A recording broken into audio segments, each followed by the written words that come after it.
I'll demonstrate how visualCaseGen can be used to generate a custom idealized CESM experiment. So we'll begin by clicking this Start button to launch visualCaseGen. And initially, you'll notice we have three main stages: the component set or compset stage, the grid stage, and the launch stage. The tool will walk you through these stages as you make selections, and finally, you'll be able to create this CSM experiment. The first selection to make is to determine which configuration mode we should pick for the component set or compset. Since this will be a custom experiment, we'll go ahead and pick custom configuration mode. And then the tool will prompt you to pick a time period.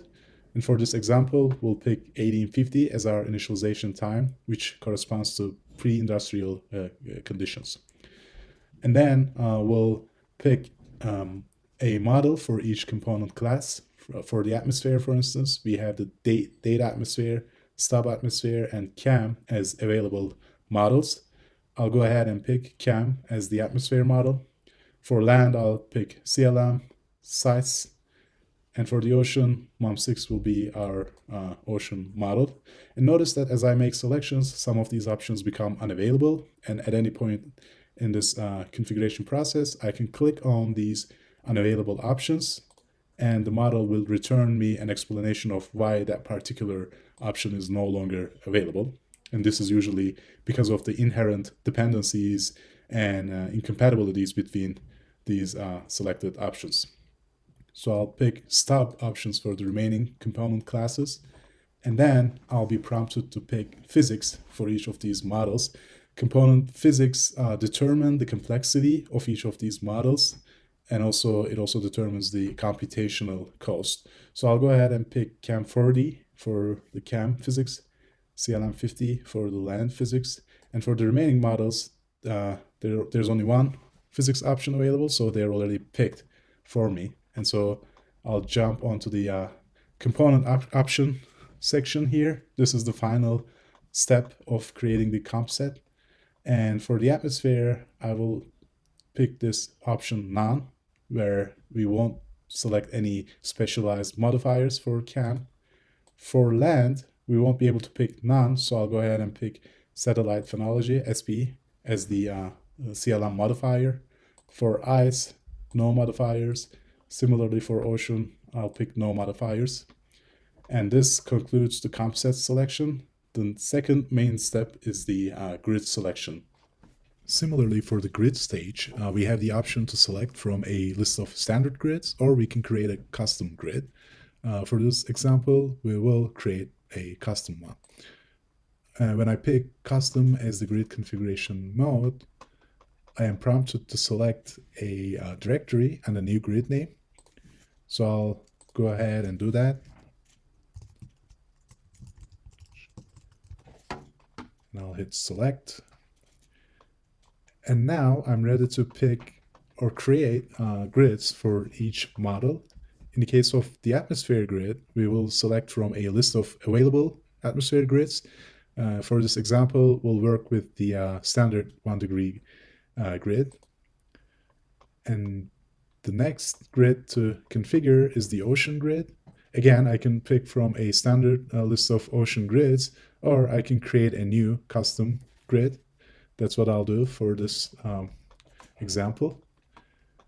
And so for the custom ocean grid, I will have to specify some high-level grid properties like the grid extent, global or regional, reentrancy, and then the grid dimensions. So this will be a 1 degree grid. So my dimensions will be 360 by 180.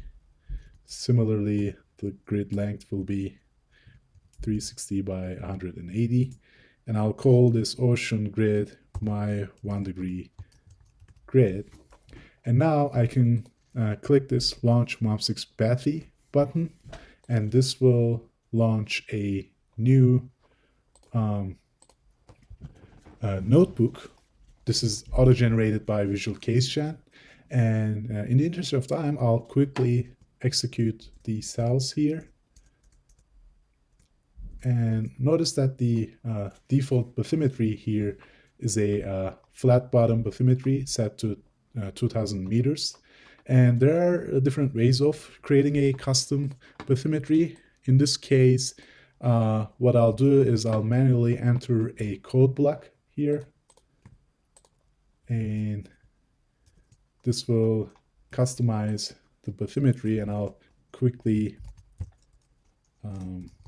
plot the new depth field. And this is now my ocean bathymetry. Notice there's a ridge here, and then there's sinusoidal bathymetry everywhere in the domain.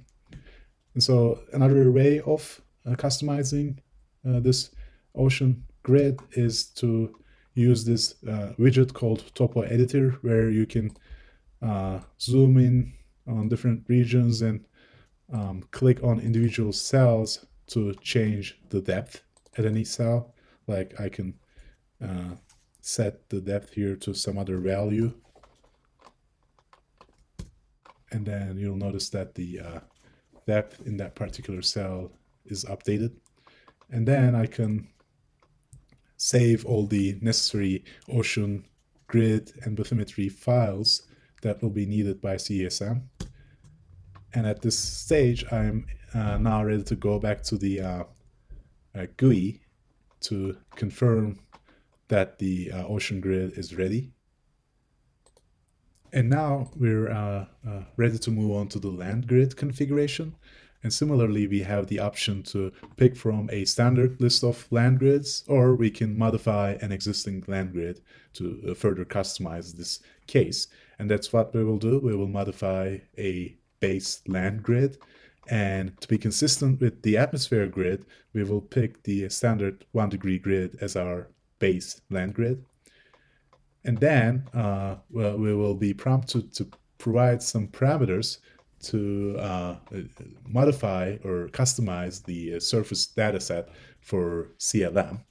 Without going into the details, here we configure and modify things like the soil properties, vegetation properties, and urban areas. And so I'll quickly make all the necessary selections here. So the area of customization will be the whole domain, and this will be a idealized surface data.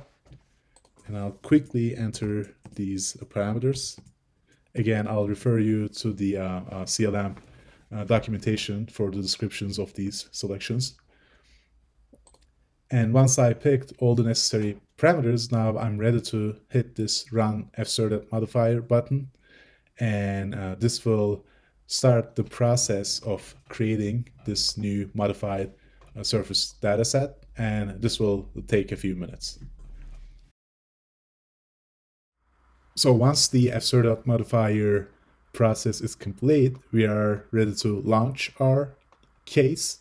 We've selected the compset, we've selected the grid, and now we're actually ready to create this CSM experiment. And to do so, we will specify a case root. So this will be my custom ridge case. And here, visualCaseGen automatically determines the machine I'm working on, but I can change this selection. And depending on the machine I'm running, visualCaseGen also might prompt me to provide a project ID. In that case, I'll specify a project ID. But for this machine, I am now actually ready to hit the Create Case button.